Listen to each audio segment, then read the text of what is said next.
You thought being available made you valuable. That replying to every message, answering every call, showing up whenever they needed you, proved your loyalty, your love, your worth. But all it really did was train them to expect you. And the moment someone expects you, without effort, without question, they stop appreciating you. Human nature is cruel in this way. We're wired to overlook what's constant, to disregard what feels guaranteed. You became the emotional safety net they never had to earn. But here's the truth. Most never tell you. What's abundant gets ignored, and what's rare becomes priceless. Your kindness didn't make you unforgettable. It made you invisible. The more you gave, the less they looked. The more present you were, the more they wandered. Why? Because presence without limits turns into emotional noise. Always there, always reachable, never missed. They didn't pull away because you weren't good enough. They pulled away because your energy became too easy to consume. You gave them everything, and they paid nothing. No effort, no depth, no respect. And now you're empty, burned out from being the dependable one in a world that only notices absence. But here's where it changes. When you stop showing up automatically, when your presence becomes a choice, not a habit, something happens. They notice, they question, they feel the void, because value isn't defined by how much you give. It's defined by how rare your giving becomes. Never forget, you are not forgettable. But you must stop offering yourself like you are. Obsession doesn't begin when you give more. It begins when you take something away. When your presence is constant, it becomes background noise. But when you withdraw, when you vanish without explanation, that's when the storm begins in their mind. Humans are addicted to certainty, and your constant availability gave them that comfort. But the moment you step back, you introduce uncertainty, and uncertainty breeds obsession. Now they wonder, why did you stop replying? Did they lose you? Did someone else take your place? The silence doesn't give them closure. It gives them chaos. They replay your last conversation, decode your absence like a mystery, spiral into thoughts you never gave them before. Because the brain doesn't fixate on what it understands, it obsesses over what it can't explain. You don't need to scream.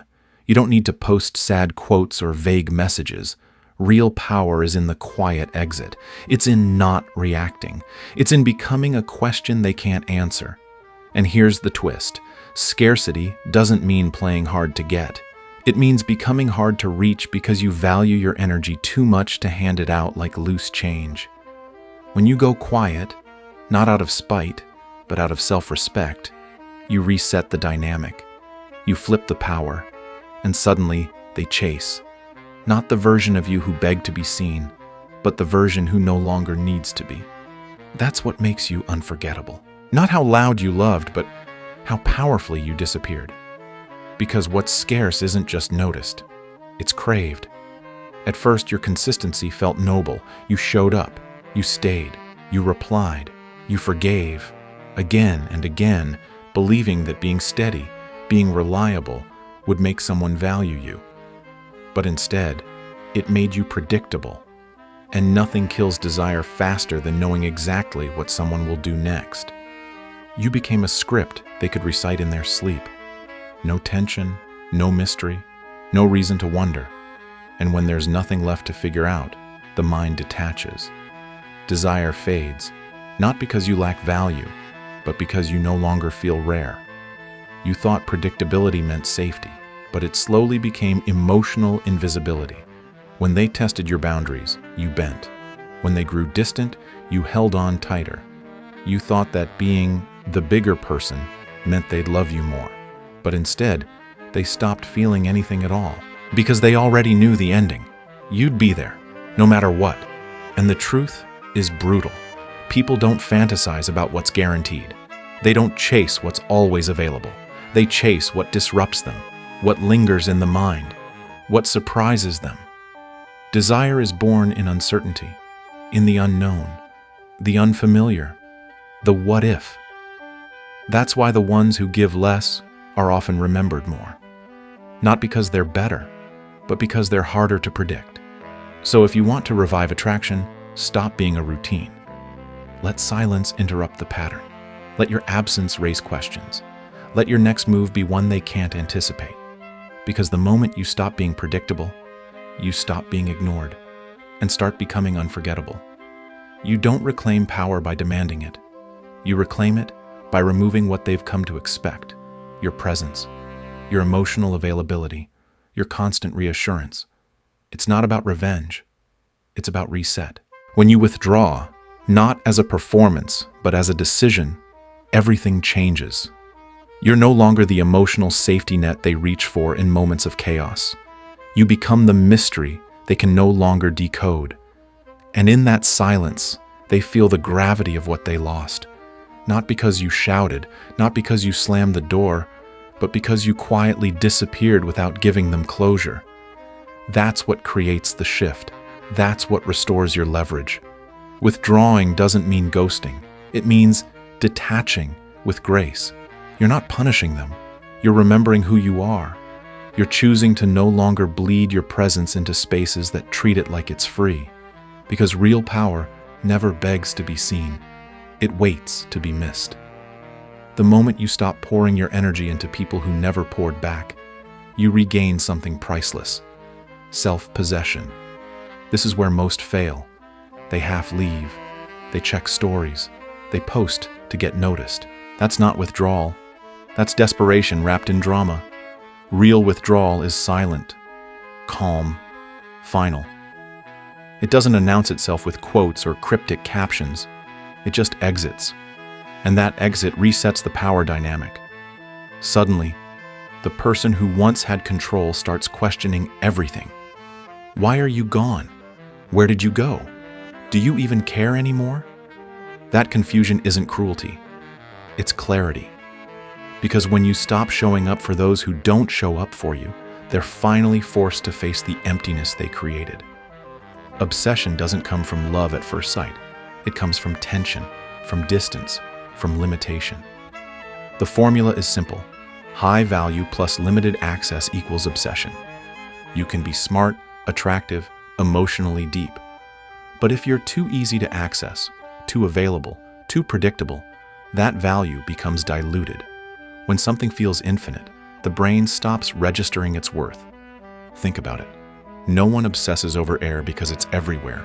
But take it away for 1 second, and suddenly, it's the only thing that matters. This is where most people lose their power. They focus on proving their worth, texting first, always checking in, over-explaining themselves. They think the more love they give, the more they'll be loved back. But that's not how human psychology works. We don't crave what's given freely. We crave what we're not sure we can have. We chase what feels just out of reach. And the truth is, when you're too emotionally accessible, you rob people of the hunger that creates desire. You want to be unforgettable? Be rare. Don't overshare. Don't always initiate. Don't explain your silence. Let your absence create questions that your presence never had to answer. Let people wonder where you are, not because you're playing games, but because you value your time, your energy, your emotional availability. People only begin to obsess when access becomes limited. Not because they value who you are instantly, but because they realize they don't control you anymore. And in a world addicted to control, that's the spark that ignites obsession. Scarcity isn't just silence, it's discipline. And most people fail not because they speak, but because they leak. They claim to be detached, yet they linger in the shadows, watching stories, liking posts, reacting passively just to feel seen. But make no mistake, every digital breadcrumb you drop is a confession that you still care, a silent message that says, I'm still orbiting you, even if I don't speak. And that single leak is all it takes to shatter the illusion of scarcity. You can disappear in person, but if you're loud online, you haven't truly withdrawn. That's not mystery, it's theater, and people see through it. They know you're still checking in, still hoping, still emotionally tied. True scarcity isn't about pretending to be distant. It's about actually becoming unavailable, mentally, emotionally, energetically. You don't just go quiet. You disappear from their emotional radar completely. Why does this matter? Because power only shifts when the other person feels the weight of your absence. But if they still sense your presence, even in silence, they won't feel the loss. They'll feel control. And control never breeds desire. It breeds apathy. If you want to create real psychological impact, your withdrawal must be clean. No accidental likes, no vague tweets, no just checking in texts sent in moments of weakness. You vanish, not to punish them, but to preserve yourself. Because every leak isn't just about them, it's about you breaking your own boundary. And if you can't protect your emotional energy from leaking, no one else will value it either. Silence isn't just the absence of sound. It's the presence of self-control. And that, more than anything, is what makes them spiral. Most people leave with noise. They argue, post vague quotes, throw accusations, or beg to be understood.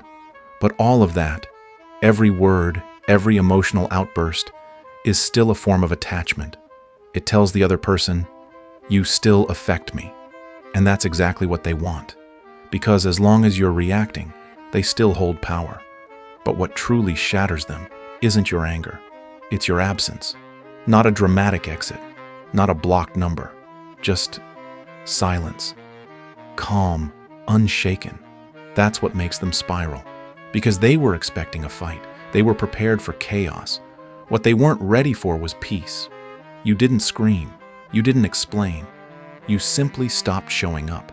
And in doing so, you created a void louder than any argument ever could. That's what breaks them.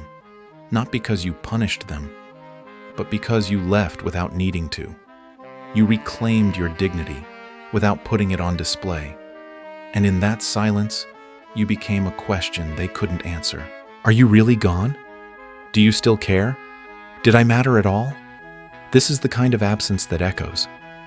The kind that lingers not as noise, but as weight. It doesn't say, I hate you. It says, you no longer have access to me. And that hits harder than any insult ever could. Because nothing destabilizes someone more than realizing they no longer control what they once took for granted. You don't need to yell to be remembered. You just need to vanish with grace, powerfully, quietly. And in that space where they expected chaos but found emptiness, obsession begins. When they come back, don't be fooled. It's not always love that brings them back. It's control slipping through their fingers. See, when you were always available, always forgiving, always emotionally accessible, they knew they could predict you. That predictability became their comfort, not because they cherished you, but because they could control the version of you that kept showing up, no matter how little they gave. But when you finally pull back, when your silence replaces your availability, when you become unreadable, they don't miss the warmth of your love. They miss the power they had over it. It's a subtle but brutal truth. They're not asking, how are you?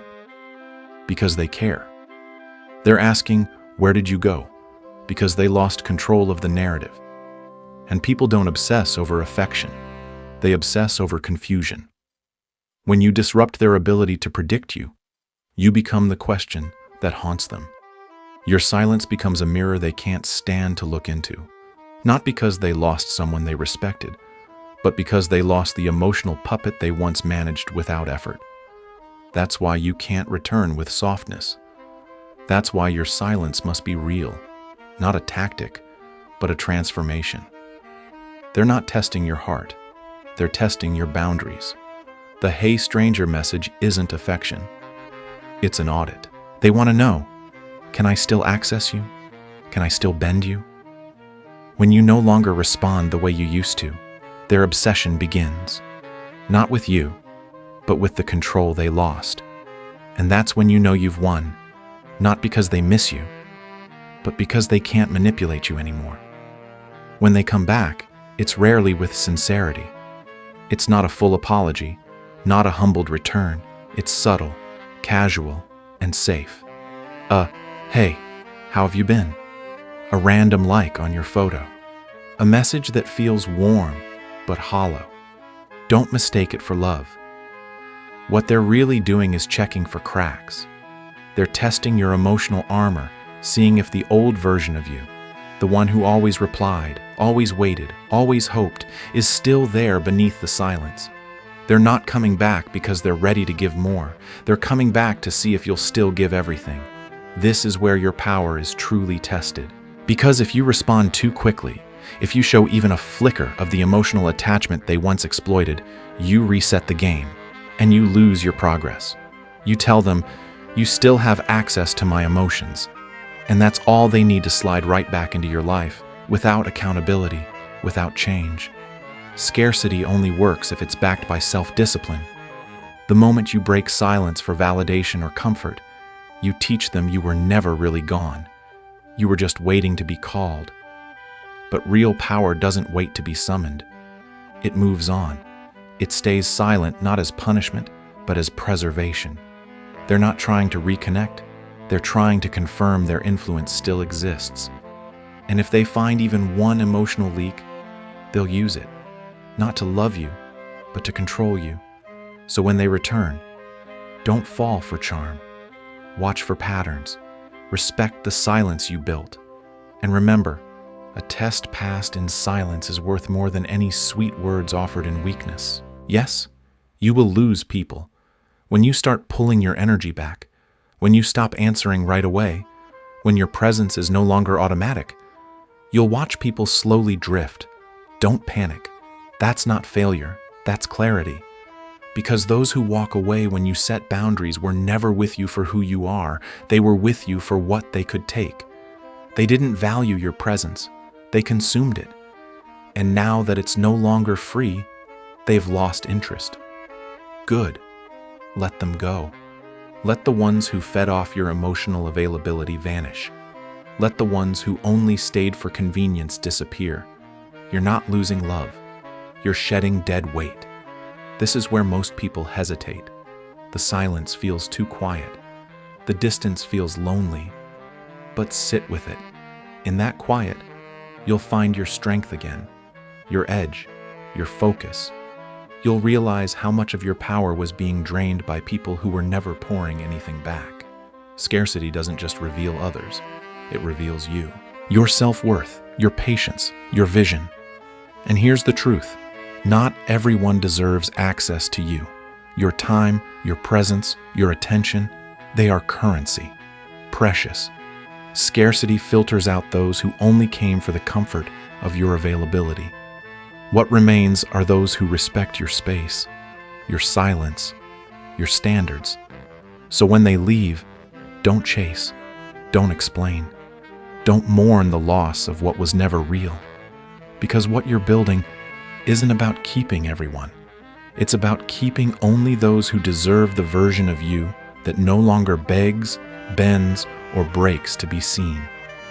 Let absence do its work, and trust that respect always follows where self-worth leads.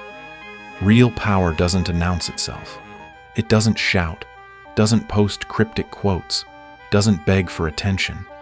Real power moves in silence, calm, controlled, and unapologetic. When you decide to become scarce, to detach, to walk away, do it without ceremony. Don't broadcast your exit. Don't drop hints hoping they'll chase. Just leave, quietly, and let the void speak for itself. Because once they realize you didn't make a scene, that you didn't need validation, that you simply stopped showing up, they begin to spiral. Not because of what you said, but because of what you didn't. The most unforgettable exits are the ones without explanation. When they scroll and don't see your name. When they post and don't get your reaction. When they wait for a reply that never comes.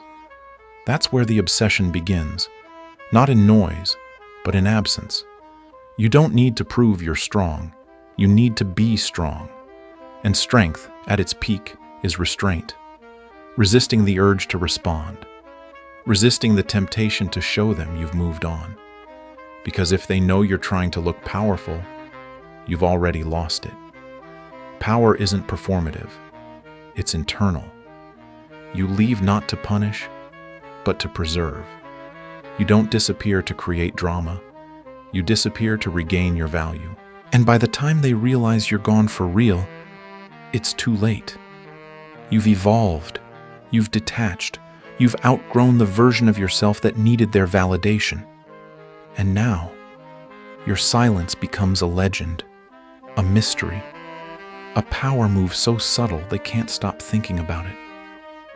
That's the kind of power that rewrites the story, without saying a word. If you want to be unforgettable, let your absence feel like something was stolen. Not loudly, not dramatically, just gone. Leave without warning, without explanation, and let them feel the void where your presence used to live. Because true power doesn't scream, "I'm leaving." It simply walks away and takes everything with it. The comfort, the attention, the emotional warmth they assumed would always be there. Suddenly, it's missing. And that absence doesn't just create confusion, it creates grief. But not for you, for what they thought they owned but never truly valued.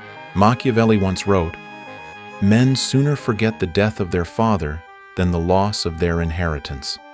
That's the key. People remember what they lose, especially when they didn't expect to lose it. Your presence was their inheritance, constant, generous, and given without price. And they treated it like it would never run out. But when you withdraw, strategically, fully, you turn what was once ignored into something they ache to get back. This isn't about revenge. It's about recalibration. You don't disappear to punish them. You disappear to remind them that access to you was a privilege, not a right. That your love, your energy, your time was a gift, not a guarantee.